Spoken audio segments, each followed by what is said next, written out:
welcome to Retech, and today we're just going to cover a little bit of an extension on the last video I did, which was a little bit about the Acer laptop you can kind of see in the background here.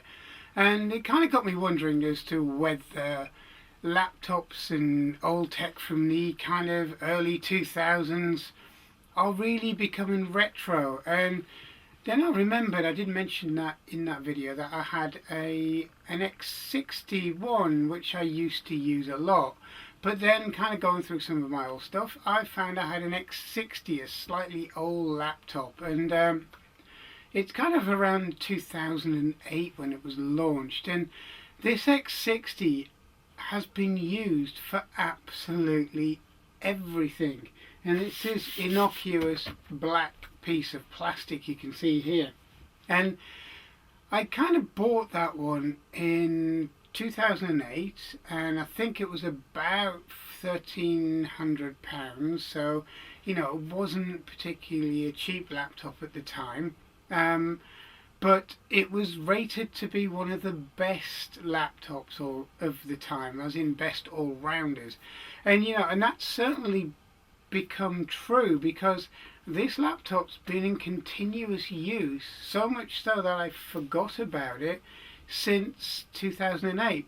It wasn't used as a carry-on, as a chuck-around laptop in the way that the little Acer behind it was used. It was used on a desk, and it was used for kind of more serious stuff where I needed the extra memory and extra oomph that the processor kind of produced. And it was used for just about everything from work-related stuff to private issues to watching YouTube even. And it's kind of stuck around. And the reason I forgot about it is because it was used all the time. It was used as a second machine when I got the newer one. It was then passed on to various people to use when they needed it.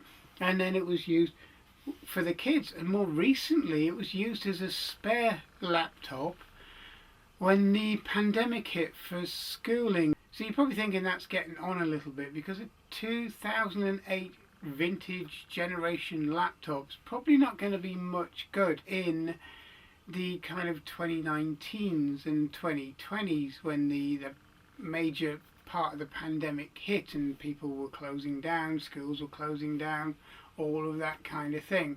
So yeah, that wasn't quite the case. I know it was getting on a bit. I know it has limited, compared to today's laptop, memory and so on, and it's the old format non-widescreen LCD panel on it, and you know, it's not the most powerful thing in the world now, but all I did is I threw Ubuntu on this and left it.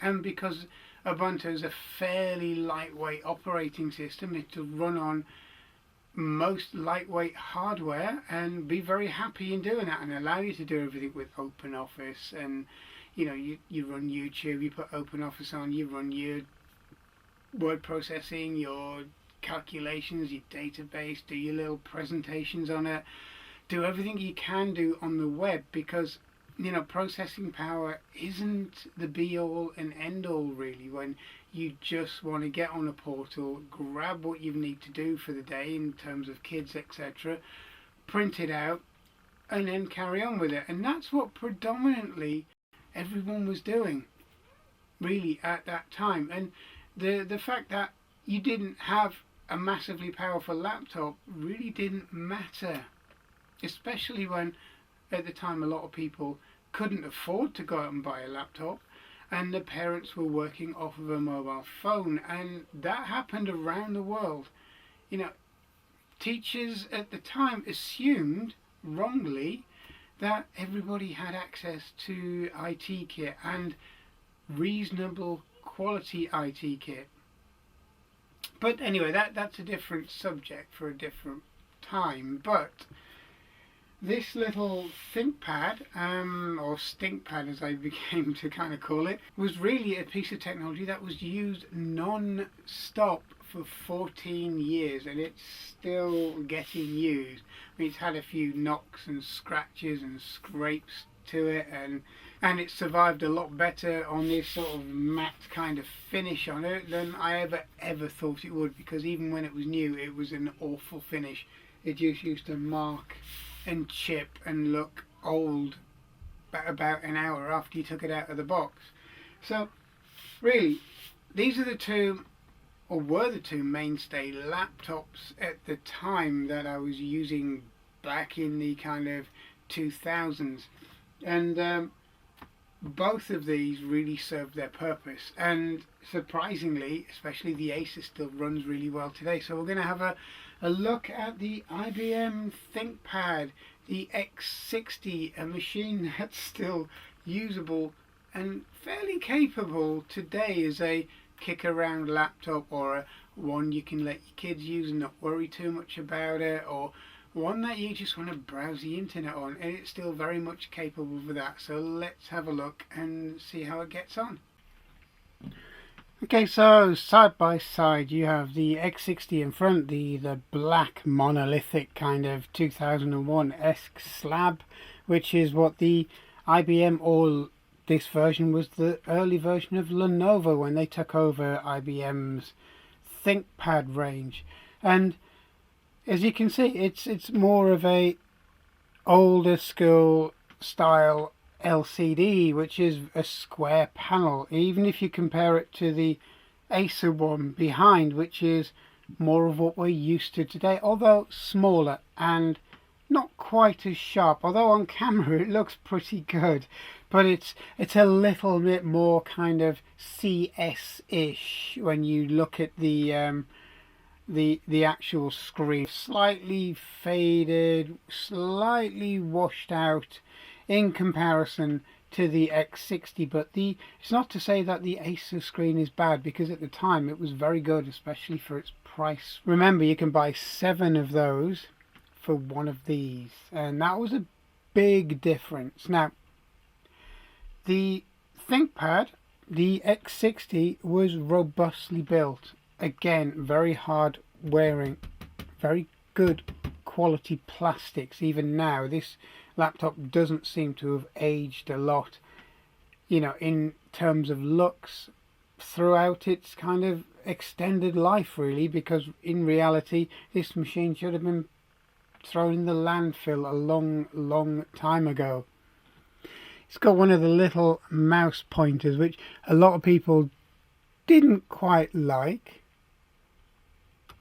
but I haven't used one for a long time, and it still feels relatively second nature. Now, one thing you'd probably notice is that it's quite loud. Well, both of them are fairly loud because their fans do run quite a lot, but that's the architecture of the day. You know, you're trying to get something to get rid of its heat in something as thin, really relatively as thin as a modern day laptop. And to be honest, side by side, unless you looked at the screen or you really cared much about it, you wouldn't know a lot of difference. The keyboard on this ThinkPad is a membrane-ish style. It's quite nice to use. It's certainly a lot more ergonomic in feel than the little Acer, but the Acer isn't bad either. It's certainly a lot better than a lot of modern laptops and a lot of modern keyboards. But this is a good step up from what the Acer is. Now, really, it's a basic laptop.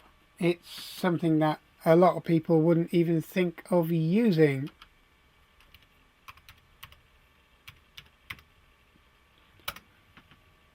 So if we, go to YouTube, and it's using wireless at the moment, and you can see how long it is since this laptop's been used. It's been a little while.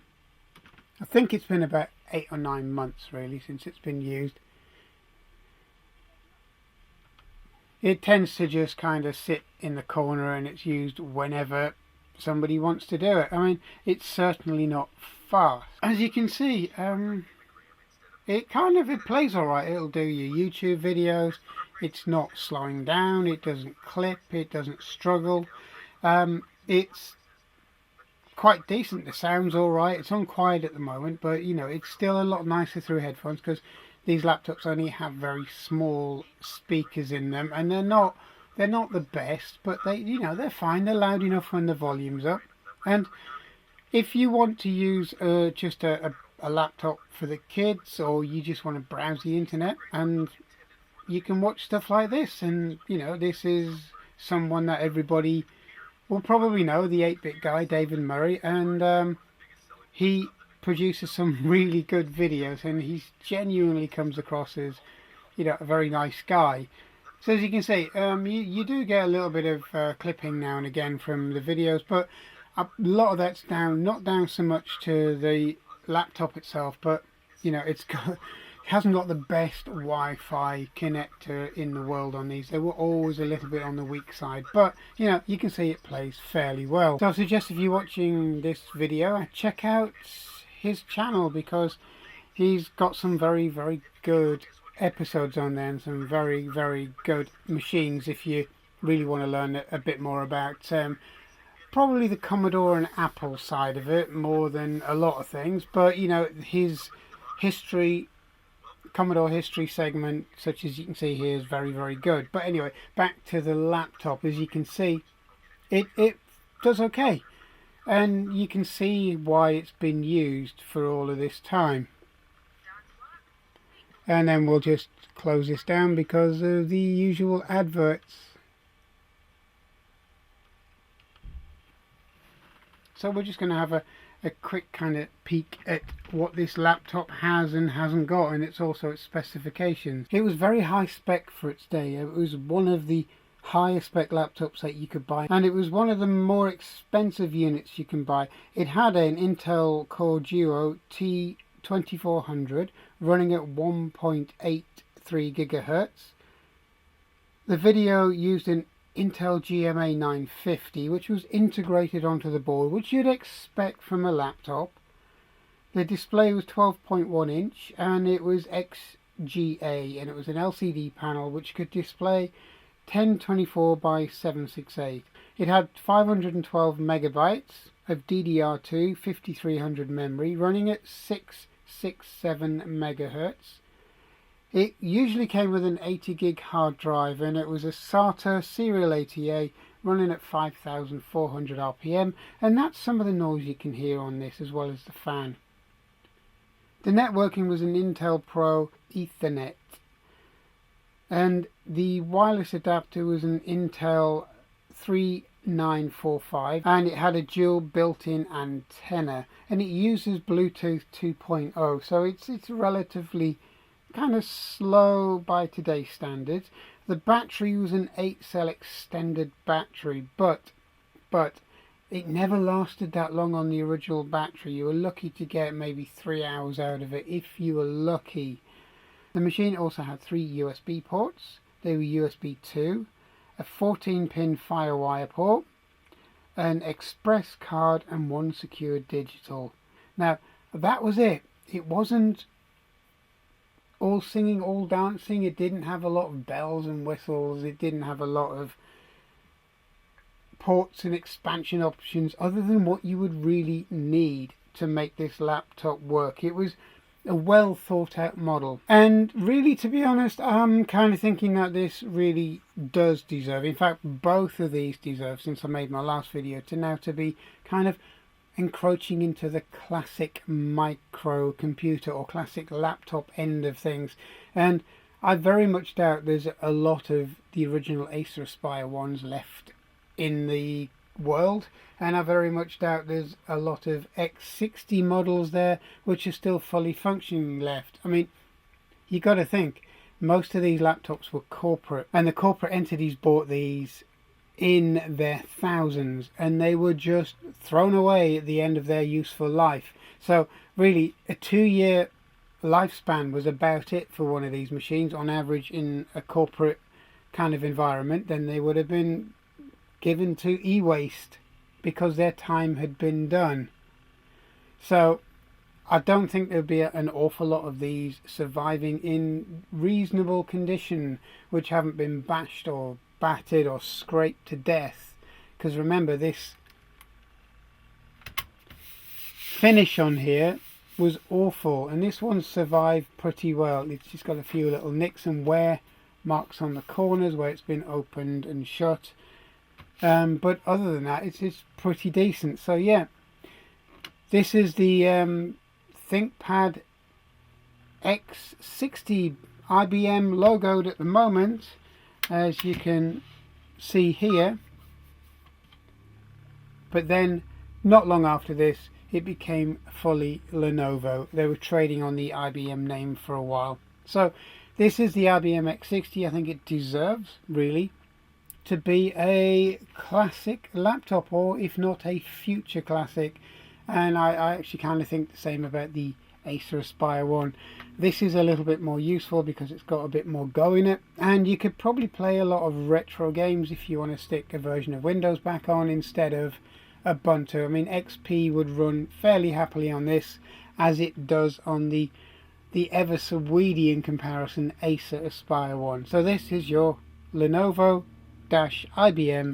X60 ThinkPad. So today we've looked at two very different models. We have the X60 here, which was the high-end laptop of the day, and we also have the lowest budget laptop, which was the Acer Netbook of the day.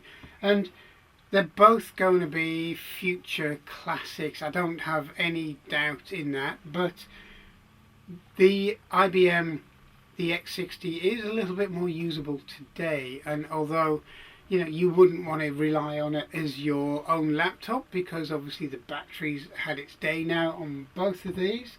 And also the aspect ratio of the screen isn't to everybody's taste nowadays, and they're a little bit on the slow side when you compare it to even mediocre laptops or mediocre Chromebooks of today, which you can get for roughly the same price as this original Acer Aspire 1 was launched at. So yeah, the X60 is going to be a future classic if it's not there already, and I think we're going to have to encompass some of these more recent models in our wish list for classics as well, because I mean, it's not going to be that long before we're saying this is a 20-year-old laptop.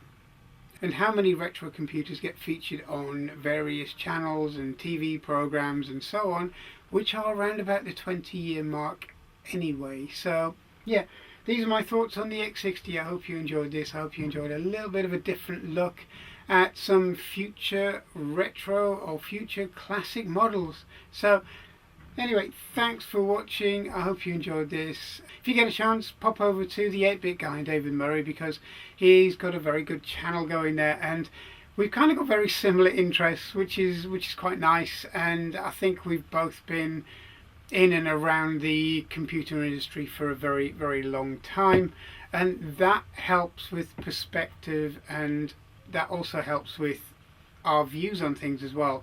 And we've got kind of similar views, but we come from two different sides of the pond. So I'm guessing his is more Commodore and Apple, and I guess mine's more of a mixed bag kind of content, because in Europe at the time we had so many different computers to choose from, so many different micros, and it was kind of a more of a mix and match situation. So yeah, there's two different thought processes and two different views, which is great. So have a look at his channel, and there are a lot more out there which you might find interesting as well if you're into games or software and so on. So yeah, take a look around. I'm sure your eyes will be opened at the vast number of IT related and computer related products that were out there from way back, probably well before a lot of the people who are viewing both this channel and David's and other channels were even thought of. So yeah, so thanks for watching. Thanks for going down this slightly different route over the last two videos, but as you can see, they are future classics. Please subscribe, and I'll see you again. Thank you.